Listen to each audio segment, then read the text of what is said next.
La comisión permanente se espera que, de acuerdo al anuncio oficial hecho esta semana, emita la declaratoria de la aprobación de la ley 3 de 3 contra la violencia y la violencia de género hoy miércoles y que en breve sea publicada en el DOF para que entre en vigor.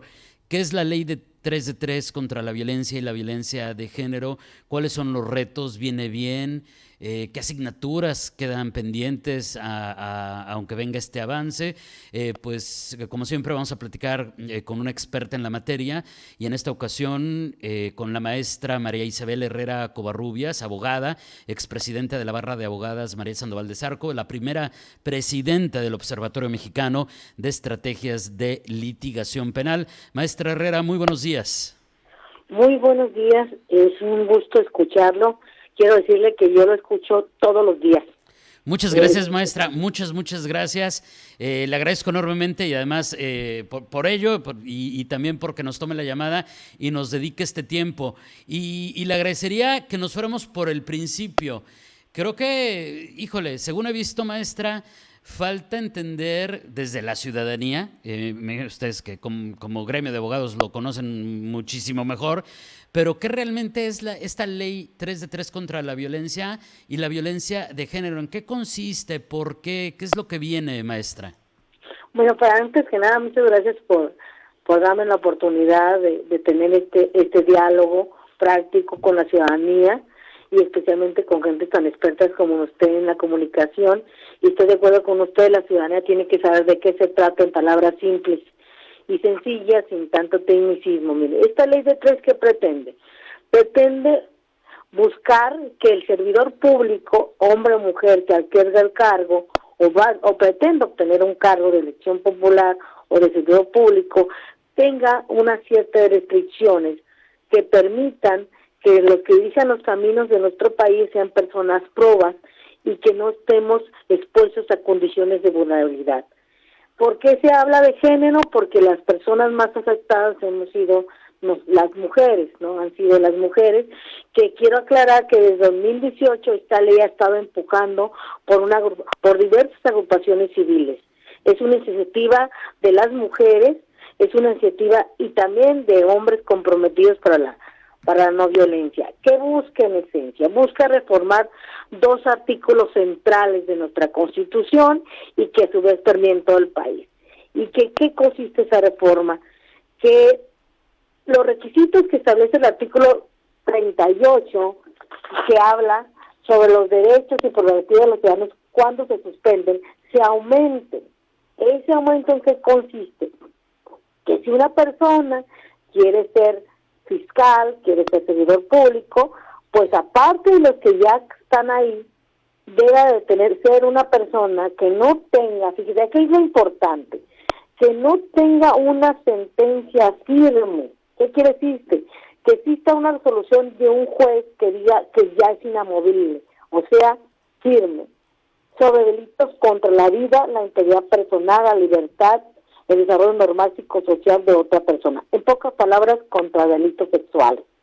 También que exista una sentencia firme, o sea, que ya no se pueda mover, contra violencia familiar en cualquiera de sus rubros, equiparada o doméstica, la integridad sexual o violencia política contra las mujeres en razón de género. Fíjese qué interesante.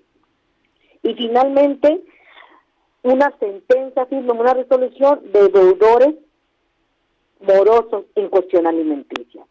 Son tres rubros que han sido aclamados de manera general por la sociedad, por la colectividad.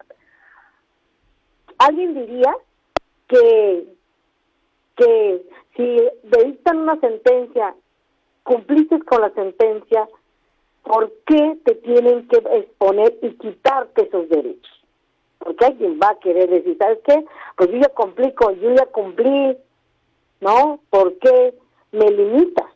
Si la ley dice que si yo cumplo con los 4 o 5 años, o 8 o 9 años, ¿por qué no me deja hacer? Porque yo creo que el espíritu esencial de esta ley es buscar disminuir la violencia contra las personas y con las mujeres, ser un freno, pero también que sean personas probas en excelencia. Creo que es el espíritu de esta ley y yo la felicito y la congratulo. Sé que faltan cosas por hacer, porque usted me va a preguntar, ¿qué falta?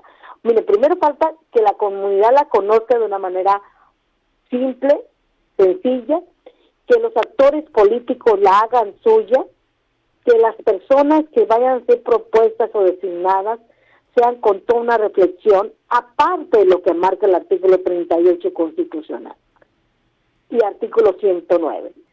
Eso creo que falta, y además buscar los mecanismos de prevención.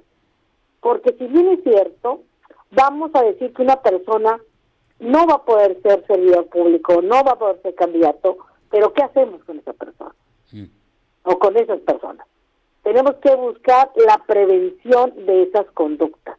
No sirve aumentar penas, sirve inhibir sobre la prevención y el conocimiento.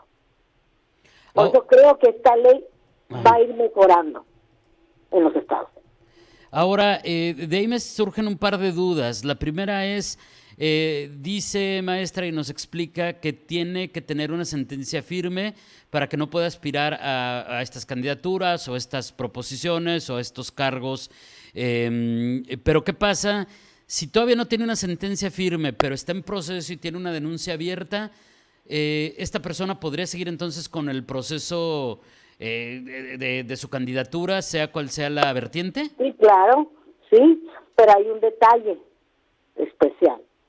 Sí puede ir con la candidatura, pero yo pregunto a la colectividad, ¿vas a ponerte a poner una persona con esas circunstancias cuando habemos tantos hombres y mujeres capaces en el país para dirigir los caminos de la sociedad y nuestra comunidad?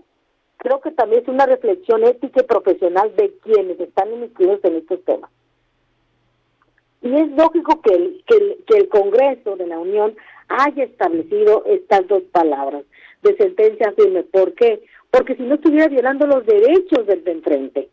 Tanto derechos, todas las personas tenemos derechos, entre ellos se llama igualdad procesal. Todavía no me dicen que soy culpable, se presume. Y al tener presunción no hay afirmación. Entonces, claro. Porque entonces cualquier persona que no le guste el candidato a Pedro López, porque resulta que soy adversario político, le voy a poner el pie y le voy a acusar de violación, y mientras se resuelve ya no es candidato. ¿Y qué pasaría si se diera una situación que creo que podría generarse en algún momento, como que esté en proceso, pero finalmente quede en el cargo, termina el proceso y se le dicte una sentencia firme como que sí es responsable, porque ya va a estar en el cargo? Ah, excelente pregunta, y estaba esperando que me lo hiciera, ¿no? Porque yo voy a querer polvorín para mis amigos penalistas y constitucionalistas que me están oyendo. Nosotros firmamos tratados internacionales en materia de derechos humanos, ¿no? Y hablamos de la protección más amplia en el artículo 1 constitucional. El artículo 14, 16, 19 habla de que la retroactividad de la ley es en favor y no en perjuicio. Pero ya está sentado. ¿Qué va a resolver un juez? Esa es la pregunta difícil. ¿Por qué? Porque él se sentó siendo presunto responsable o presunta responsable. Se sienta, le voy a aplicar esta ley cuando la Constitución me dice que no hay retroactividad en perjuicio, sino solamente en beneficio. Ahora, ¿qué pasa con la víctima que fue abusada, fue violada y ve a ese personaje sentado en el cargo? Claro. ¿Qué quiere decir? Que tuvimos que haber revisado el artículo 14, 16 y 19 para cómo lo acomodamos para que aquí se aplicara. Pero tenemos una gran ventaja. Los tratados internacionales exigen un cumplimiento masivo a nuestro país cuando habla de protección de derechos humanos. Yo creo que es una tarea de la Suprema Corte de Justicia de la Nación. Muy bien. Yo, en el momento de facto, en este momento jurídico, si usted me dice que una persona se sienta nada más como un presunto, no le puedo violar derechos humanos, porque va a decir, ¿sabes qué? ¿Dónde está el artículo 14 constitucional? Y 16, que hablan de la retroactividad de la norma. ¿Qué quiere decir esto? Que una ley no me aplica en perjuicio, solamente en beneficio. Uh-huh. Sí. Es una vertiente. Por eso, cuando yo vi la reforma, ¿cuáles son los retos? Revisar los demás artículos de nuestra Constitución. A veces construimos reformas sin ver el contexto general. Yo felicito esta reforma, creo que es un ejercicio importante para protegernos todos como individuos, como sociedad, pero también tenemos que entender que nuestra Constitución no tiene violaciones de facto, o sea, inmediatas. Muy bien. Ahora, esta pregunta creo que es un poquito más sencilla de responder, digo, en el sentido de que la anterior creo que es bastante complejo, pero ¿qué pasa en un caso, por ejemplo, como el que mencionaba, de un deudor alimentario? Está ejerciendo violencia económica, está ejerciendo otros tipos de violencia, un deudor alimentario, pero esta persona se actualiza y deja de ser deudor. Sale, digamos, hay como un catálogo, hay como una lista de dejo de ser deudor alimentario y ya no tengo problema, ¿puedo aspirar a estos derechos una vez Es más? que tendríamos que atender a dos situaciones. Nosotros tendríamos que a tener unas excepciones y un reglamento en cada estado. O sea, Muy bien. no, eso es bien importante. Por eso digo, estamos en la primera etapa de un cambio de paradigma de cómo entender a un funcionario público preciso, legítimo y legal. Tiene que haber reglamentos que establezcan los estándares. Porque yo puedo deber de hace 15 años, me pongo al corriente y ya no soy deudor. Insisto, el artículo primero de la Constitución dice la protección más amplia, buscando la igualdad equitativa, que es lo más difícil. Tendríamos que buscar un reglamento que fortaleciera esta reforma.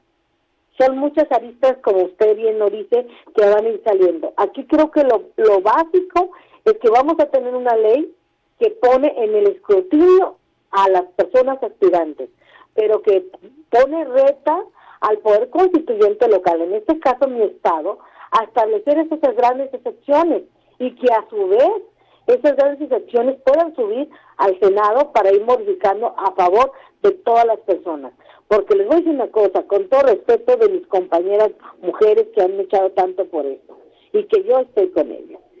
Es importante luchar por los derechos de nosotras las mujeres, pero lo creo que para mí, para María Isabel Herrera Covarrubias, lo más importante es luchar por los derechos humanos de todas las personas. Porque si buscamos ponderar un derecho humano de un género sobre el otro, lo único que estamos haciendo es una sociedad menos justa. Por eso insisto, debemos buscar el equilibrio. Yo creo que sí hay excepciones, pero se tienen que trabajar y construir. Claro. Ahora, pues se nos acaba el tiempo, maestra, pero en este contexto de entender qué es la ley 3 de 3, ¿con qué podríamos cerrar? ¿Qué nos tenemos que llevar a manera de conclusión, a manera de reflexión final en el contexto de esto que se espera que la Comisión Permanente, como decía al inicio, pues emita la declaratoria el día de hoy? Pues, ¿qué esperamos? Creo que es un avance a favor de los derechos de las personas, especialmente de un género femenino, que estamos logrando que los deudores alimentarios que han pasado a la historia como personas no vistas y no, de alguna manera, no repudiadas por la sociedad y con una sanción sean visualizadas, que las personas que son agresivas sexualmente también tengan esa ventaja o digamos ese auxilio de la autoridad en otro esquema para algún aspirante. Y finalmente, podría decirle que buscar la protección integral de la persona en todos sus ámbitos, creo que esta ley sigue fortaleciendo a la Constitución y especialmente sigue fortaleciendo la conectividad. Pero insisto, falta mucho que colocarle a esta ley para ponerle candados para quien se quiera seguir abusando. Las leyes se van construyendo en base a necesidades, pero también tenemos que haber herramientas para el juzgador o para el que procura justicia de cómo la va a aplicar, porque no solamente falta dictarla, cómo la aplico. Y el ejemplo claro es el tema de agresores sexuales registrados en el estado de California, que establece un estándar bajo qué características se registran y quién puede solicitarlo. Maestra, le agradezco enormemente este tiempo que nos ayudará a entender más sobre el tema y su importancia. Muchas gracias y que tenga un excelente miércoles. Muy buenos días. Muy buenos días y gracias. Es la maestra María Isabel Herrera Covarrubias, abogada, expresidenta de la Barra de Abogadas María Sandoval de Zarco, primera presidenta del Observatorio Mexicano de Estrategias de Litigación Penal, dándonos detalles de qué es esta ley de 3 de 3 contra la violencia y contra la violencia de género.